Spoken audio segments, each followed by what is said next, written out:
मोहब्बत है।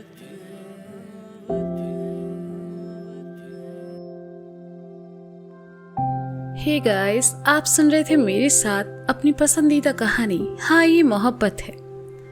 हाँ ये मोहब्बत है भाग 27। अक्षत का दिया कार्ड हाथ में लिए खड़ी छवि अक्षत को जाते हुए देखती रही।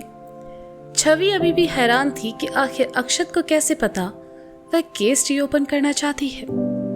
आओ छवि, घर चलते हैं, माधवी जी ने कहा तो छवि की तंद्रा टूटी। वह उनके साथ वहां से चली गई। सड़क किनारे आकर माधवी ने ऑटो रुकवाया और छवि के साथ घर के लिए निकल गई। अक्षत घर के अंदर आया, लेकिन उसने देखा घर खाली पड़ा है, वहां कोई नहीं है। घर का कोई भी सदस्य इस वक्त घर में मौजूद नहीं था। अक्षत ने रघु को आवाज दी। कुछ देर बाद रघु आया और कहा, जी अक्षत बाबा, घर के सब लोग कहाँ हैं? बच्चे भी कहीं नजर नहीं आ रहे। अक्षत ने पूछा, मुझे नहीं पता बाबा, मैं तो सब्जी लेने मार्केट गया था, वापस आया तो देखा घर में कोई नहीं है। रघु ने कहा, ठीक है। अक्षत ने कहा, आपके लिए चाय कॉफी कुछ बना दूं? रघु ने कहा, नहीं, आप जाइए। अक्षत ने कहा और खुद ही किचन की तरफ चला आया। किचन में आकर अक्षत ने पतीला उठाया और गैस पर चढ़ा दिया। उसने पतीले में पानी, दूध, चाय पत्ती, चीनी और अदरक डालकर उसे उबालने लगा। कुछ ही मिनटों में चाय उबलकर तैयार थी। अक्षत ने पतीला जैसे ही उठाया, उसकी उंगलियां जल गई और उसके मुंह से एक आह निकली। हमने कहा था ना, ये सब मत कीजिए, कुछ चाहिए हो तो हमें कहिए, हम हैं ना आपका ख्याल रखने के लिए। अब देखिए, चला लेना अपनी उंगली, दिखाइए हमें। हम नहीं होंगे तो पता नहीं आपका क्या होगा। अक्षत के सामने खड़ी मीरा ने अक्षत की जली हुई उंगली पर धीरे धीरे फूंक मारते हुए कहा। सफेद रंग के अनारकली सूट में मीरा कितनी प्यारी लग रही थी। उसके गुदे हुए बालों से छनकर आती लटें उसके गालों पर झूल रही थी और बार बार मीरा को परेशान कर रही थी। उन लटों को हटाने के लिए मीरा ने अपने हाथों से उन्हें साइड किया, पर नहीं हटी। अक्षत ने अपना हाथ मीरा के गाल की तरफ बढ़ाया और जैसे ही उसे छुआ, मीरा का अक्ष हवा में गायब हो गया। अक्षत को महसूस हुआ कि ये सब बस उसका वहम था। उसने देखा चाय उबलकर आधी हो चुकी है, तो उसने चाय को कप में छाना और लेकर बाहर हॉल में चला आया। हॉल में लगभग अंधेरा हो चुका था। अक्षत ने लाइट नहीं जलाई, उसे अंधेरे में रहना अब ज्यादा अच्छा लगता था। हॉल में बनी बालकनी में बगीचे से लगी लाइट की रोशनी अंदर आ रही थी, जिससे हॉल में थोड़ा उजाला था। अक्षत अपनी चाय लेकर हॉल की सीढ़ियों पर आ बैठा और चाय पीने लगा। अक्षत ने महसूस किया ये चाय बिल्कुल वैसी ही थी जैसी मीरा उसके लिए बनाया करती थी, बस मीरा अक्सर उसमें चीनी डालना भूल जाती थी। अक्षत चाहकर भी अपने जहन से मीरा के ख्याल को निकाल नहीं पा रहा था। चाय पीकर अक्षत ने कप साइड में रखा और अपने दोनों हाथों को सर के नीचे लगाकर वहीं सीढ़ियों पर लेट गया और बीते वक्त के बारे में सोचने लगा। शाम होते होते अमर जी को होश आ गया। जब सबने सुना तो सबके उदास चेहरे खिल उठे। राधा ने महादेव का शुक्रिया अदा किया। सब खुश थे। वरुण भी वहां आ पहुंचा।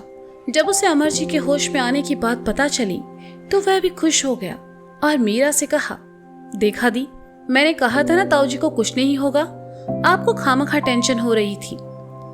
डॉक्टर आईसीयू से बाहर आए।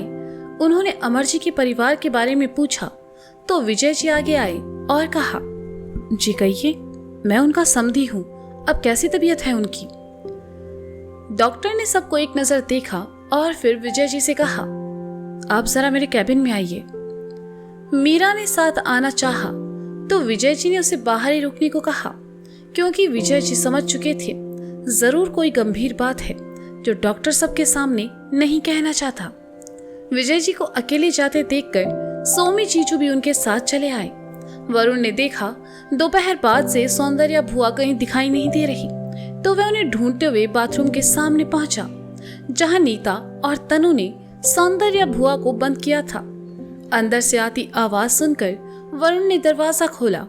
बाथरूम के पॉट पर बैठी सौंदर्या भुआ को जब वरुण ने देखा तो हैरानी से कहा, आप यहाँ क्या कर रही हैं? किसी ने मुझे यहाँ बंद कर दिया, सौंदर्या भुआ ने चिढ़ते हुए कहा और बाथरूम से बाहर आई। वैसे ये जिसने भी किया अच्छा ही किया, वरुण धीरे से बड़बड़ाया। क्या कहा तुमने? सौंदर्या ने गुस्से से आंखें दिखाते हुए पूछा। कुछ नहीं, मैं तो आपको ये बताने आया था कि ताऊ जी को होश आ गया है, जल्दी चलिए, हो सकता है वो ये भी बता दे कि उनके साथ ये किसने किया, वरुण ने सौंदर्या को डराते हुए कहा। सौंदर्या ने जैसे ही सुना उसके माथे पर पसीने की बूंदें उभर आई और उसने कांपते लफ्जों में कहा कि क्या क्या भाई साहब को होश आ गया? ये तो बहुत अच्छी बात है वरुण। अच्छी बात तो है भुआ, क्योंकि अब ताऊ जी ही बताएंगे कि आखिर वो अब तक थे कहाँ और उनके साथ ये हादसा कैसे हुआ। वरुण ने सौंदर्या की तरफ देखकर पूछा तो सौंदर्या घबरा गई, लेकिन मन के भावों को चेहरे पर आने नहीं दिया और कहा, एक बार मुझे पता चल जाए वो कौन है जिसने भाई साहब का ये हाल किया है, तो मैं उसका वो हाल करूंगी जो उसने कभी सोचा भी नहीं होगा। वरुण ने कुछ नहीं कहा, बस एक नजर सौंदर्या को देखा और वहां से आगे बढ़ गया। सौंदर्या भी वरुण के पीछे पीछे सबके बीच चली आई। विजय जी और सोमी जीजू डॉक्टर मेहता के कहने पर उनके कैबिन में आए, जहां डॉक्टर आशुतोष पहले से मौजूद थे। डॉक्टर मेहता ने विजय जी और सोमी जीजू से बैठने को कहा और खुद भी कुर्सी पर आ बैठे। कैबिन में फैली खामोशी को तोड़ने के लिए विजय जी ने कहा, क्या बात है डॉक्टर, आपने हमें यहाँ क्यों बुलाया है? अमर जी ठीक तो है ना? अमर जी ठीक है और हमारी टीम ने कड़ी मेहनत करके उन्हें कोमा में जाने से भी बचा लिया है, लेकिन कहते कहते मेहता जी रुक गए। लेकिन क्या डॉक्टर? देखिए, आप जो भी बात है साफ साफ बताइए, विजय जी ने धड़कते दिल के साथ कहा। पेशेंट को तो हमने बचा लिया है, लेकिन इतने बड़े एक्सीडेंट के बाद उनकी 90% बॉडी पैरालाइज हो चुकी है। वो सुन सकते हैं, सब देख सकते हैं, महसूस भी कर सकते हैं, लेकिन बोल नहीं सकते। आने वाले कुछ महीने उन्हें सिर्फ बिस्तर पर गुजारने होंगे। उन्हें ठीक किया जा सकता है। मेडिकल ट्रीटमेंट और मेडिसिन के साथ साथ उन्हें बहुत सारी केयर की भी जरूरत होगी। अगर इतना होता है तो उनकी रिकवरी के 70% चांस है। फैमिली के सामने मुझे ये बताना सही नहीं लगा, इसलिए मैंने आपको यहाँ बुलाया। अमर जी के आगे का पूरा ट्रीटमेंट डॉक्टर आशुतोष देखेंगे। डॉक्टर आशुतोष, तुम इस हॉस्पिटल के बेस्ट डॉक्टर हो, तो मुझे नहीं लगता कि ये आपको निराश करेंगे, डॉक्टर मेहता ने विजय जी से कहा। विजय जी ने सुना तो उनका दिल बैठ गया। मीरा के जीवन में दुख कम थे, जो अब अमर जी के साथ ये सब हो गया। विजय जी के हाथ ठंडे पड़ गए। सोमी जीजू ने देखा तो उन्होंने विजय जी के कंधे पर अपना हाथ रखा और डॉक्टर से कहा, डॉक्टर, खतरे की तो कोई बात नहीं है ना? मेरा मतलब उन्हें हॉस्पिटल में कब तक रहना होगा और हम उन्हें घर कब तक ले जा सकते हैं? पेशेंट के घाव अभी ताजा हैं, उन्हें भरने में 1 हफ्ता लगेगा, इसलिए हमें पेशेंट को कम से कम 1 हफ्ते तक हॉस्पिटल में ही रखना होगा। यहाँ डॉक्टर आशुतोष है, उनकी टीम है। अमर जी को किसी तरह की परेशानी नहीं होगी। 1 हफ्ते बाद उन्हें हॉस्पिटल से घर लेकर जा सकते हैं, डॉक्टर मेहता ने कहा। डॉक्टर आशुतोष अब तक खामोश थे और इस बार कहा, डोंट वरी मिस्टर व्यास, आप सब मुझ पर छोड़ दीजिए। ठीक है doctor, thank you, Vijay ji ने कहा। सोमी जीजू और विजय जी कुछ देर बाद कैबिन से बाहर चले आए। कुछ देर पहले विजय जी और सोमी जीजू के चेहरे पर जो मुस्कुराहट थी वो एकदम से निराशा और उदासी में बदल गई। बाहर खड़े सब लोग बेसब्री से उन्हीं का इंतजार कर रहे थे। राधा विजय जी के पास आई और कहा, डॉक्टर ने क्या कहा है जी? अमर जी ठीक है ना? हाँ विजय, क्या कहा डॉक्टर ने? कोई घबराने वाली बात तो नहीं है ना? दादू ने पूछा। पापा, डॉक्टर ने क्या कहा है? अमर जी खतरे से बिल्कुल बाहर हैं। अभी घाव ताजा है, इसलिए हफ्ता भर उन्हें हॉस्पिटल में ही रखेंगे, उसके बाद हम उन्हें घर लेकर जा सकते हैं। विजय जी ने पूरी बात ना बताई। वे इस वक्त किसी को परेशान करना नहीं चाहते थे, खासकर मीरा को। महादेव का बहुत बहुत शुक्रिया, बस अमर जी जल्दी से ठीक हो जाएं, फिर सब ठीक हो जाएगा, दादू ने हाथ जोड़कर ऊपर सर करते हुए कहा। मीरा खामोशी से सब सुन रही थी। उसकी आंखों में अब भी नमी थी। विजय जी ने देखा तो उसके पास आए और उसका सर सहलाते हुए कहा, मीरा तुम ठीक हो ना बेटा? देखो डॉक्टर ने कहा है अमरजीत जल्दी ही ठीक हो जाएंगे। थैंक यू पापा, थैंक यू सो मच। आज यहाँ आकर आप सबने हमें ये एहसास दिला दिया कि हम अकेले नहीं हैं। मीरा ने रोते हुए कहा। राधा ने सुना तो मीरा के पास आई और कहा, खबरदार, जो तुमने खुद को अकेला समझा, तुम्हारा परिवार हमेशा तुम्हारे साथ है मीरा। हाँ मीरा, राधा ठीक कह रही है। तुम खुद को अकेला कैसे कह सकती हो? हम सब भी तो है ना तुम्हारे साथ। भगवान का लाख लाख शुक्र है जो भाई साहब अब खतरे से बाहर हैं। मैं तो सुबह से बस प्रार्थना कर रही हूँ, भले महादेव मेरी उम्र ले ले लेकिन भाई साहब को कुछ ना हो। सौंदर्या बुआ ने मीरा के पास आकर बातों में चाशनी लपेटते हुए कहा, बाप रे, क्या एक्टिंग कर रही है। इसे तो एकता कपूर के सीरियल में होना चाहिए था। सोमी जीजू ने बड़बड़ाते हुए अर्जुन से कहा। हाँ, तभी मैं सोचूं ये चंट लोमड़ी इतनी जल्दी मासूम गिलहरी कैसे बन गई। अर्जुन ने भी धीरे से फुसफुसाते हुए कहा। सोमी जीजू ने सुना तो अर्जुन की तरफ देखा और कहा, ये मिसाल थी। अर्जुन कम से कम एग्जाम्पल तो अच्छा देते। चुड़ैल अपना आउटफिट चेंज कर ले तो परी नहीं बनती, बल्कि चुड़ैल ही रहती है।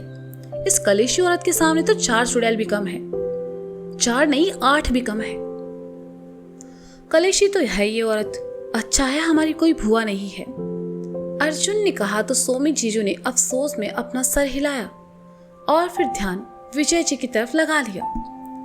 दादू ने इशारा किया तो विजय जी सौंदर्या के सामने आए और हाथ जोड़कर कहा, अच्छा बहन जी, अब हम सबको चलना चाहिए। माँ और पिताजी भी सुबह से यही है, थक गए होंगे, और बच्चों को भी हमने निधि के यहाँ छोड़ा है। हम सबको आपके लिए घर जाना चाहिए। अर्जुन यहाँ आप लोगों के साथ रुक जाएगा।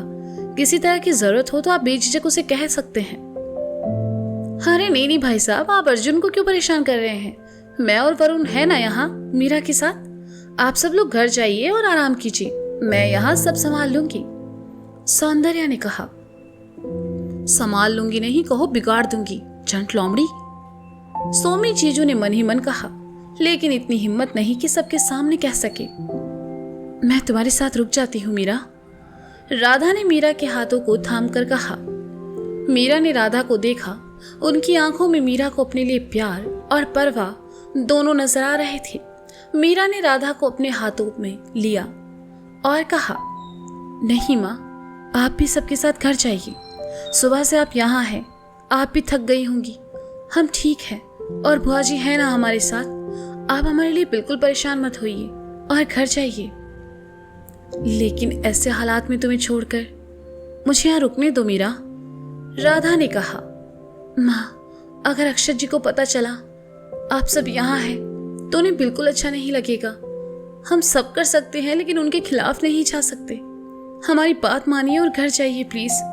उन्होंने अगर आप सबको घर में नहीं देखा तो परेशान हो जाएंगे।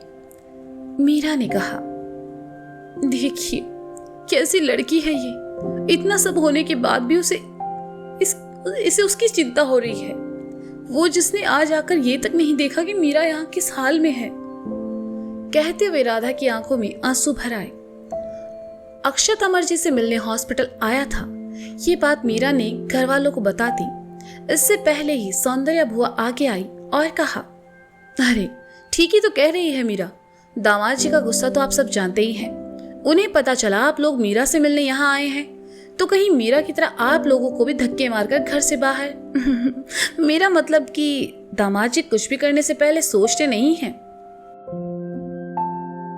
सौंदर्या की बात घर में किसी को पसंद नहीं आई, लेकिन मीरा के लिए सब खामोश रही। पर राधा इस बार खामोश नहीं रही और सौंदर्या की तरफ पलटकर कहा, मीरा उस घर की बहू थी और हमेशा रहेगी। जिस अक्षत ने मीरा को घर से निकाला है, बहुत जल्द वही अक्षत अपनी मीरा को उस घर में लेकर आएगा। सौंदर्या ने सुना तो फीका सा मुस्कुरा थी। आखिर राधा की कही बात को हजम जो नहीं कर पा रही थी। मीरा की बात मानकर सभी घर वाले हॉस्पिटल से चले गए। उनके जाने के बाद सौंदर्या ने राहत की सांस ली। मीरा अंदर जाकर एक बार अमर जी से मिली, लेकिन अमर जी कुछ कह पाने की हालत में नहीं थी, इसलिए मीरा कुछ देर उनके पास रुककर वापस चली आई। वरुण ने समझा बुझाकर मीरा और सौंदर्या को घर भेज दिया और खुद वही हॉस्पिटल में रुक गए। घर आकर सौंदर्या ने जिद करके मीरा को 2 निवाले खिलाए और खुद भी खाना खाकर अपने कमरे में चली आई। अपने कमरे में आकर सौंदर्या ने विवान सिंह को फोन लगाया। कुछ देर रिंग जाने के बाद दूसरी तरफ से विवान सिंह ने फोन उठाया और कहा, हेलो। हाँ सौंदर्या, कहो क्या बात है। भाई साहब, सुबह से कहाँ हैं आप? क्या आपको खबर है? बड़े भाई साहब का एक्सीडेंट हो गया है और इस वक्त वो हॉस्पिटल में है। सौंदर्या ने कहा, जबकि ये एक्सीडेंट उसी ने किया था। क्या? ये कब हुआ? और मुझे ये बताओ, भाई साहब फार्म हाउस से बाहर कैसे निकले? विवान सिंह ने हैरानी से कहा, लड़कों की लापरवाही की वजह से भाई साहब वहां से भाग निकले और फिर कल रात किसी ने कार से भाई साहब को बेरहमी से टक्कर मार दी। सौंदर्या ने कहा, चलो ये तो अच्छा ही हुआ, हमारे रास्ते का कांटा खुद ही निकल गया। विवान सिंह ने अपने भाई का मजाक उड़ाते हुए कहा, हाँ भाई साहब, लेकिन अभी वो जिंदा है। अगर उन्होंने मीरा के सामने सब उगल दिया तो हम सब फंस जाएंगे। हमें जल्द से जल्द इसका कुछ करना होगा, सौंदर्या ने कहा। ओ सौंदर्या, अब क्या इन छोटी छोटी बातों के लिए मुझे तुम परेशान करोगी? मैं अभी बाहर हूँ और उम्मीद है मेरे लौटने तक तुम सब सही कर दोगी, विवान सिंह ने कहा। समझ गई भाई साहब, इस बार आपकी ये बहन आपको शिकायत का मौका नहीं देगी, सौंदर्या ने रहस्यमयी मुस्कान के साथ कहा और फोन रख दिया। उसके दिमाग में अब क्या खिचड़ी पक रही थी और वह कौन सी घटिया चाल चलने वाली थी, ये तो सिर्फ वही जानती थी, लेकिन अपने ही सगे भाई को लेकर उसके इरादे साफ नहीं थे। तो दोस्तों, क्या लगता है आपको, अब सौंदर्या कौन सी चाल चलने वाली है? क्या वो फिर से अमर जी को कोई नुकसान पहुंचाएगी या पकड़ी जाएगी? जानने के लिए सुनते रहिए हाँ ये मोहब्बत है मेरे साथ। Bye bye.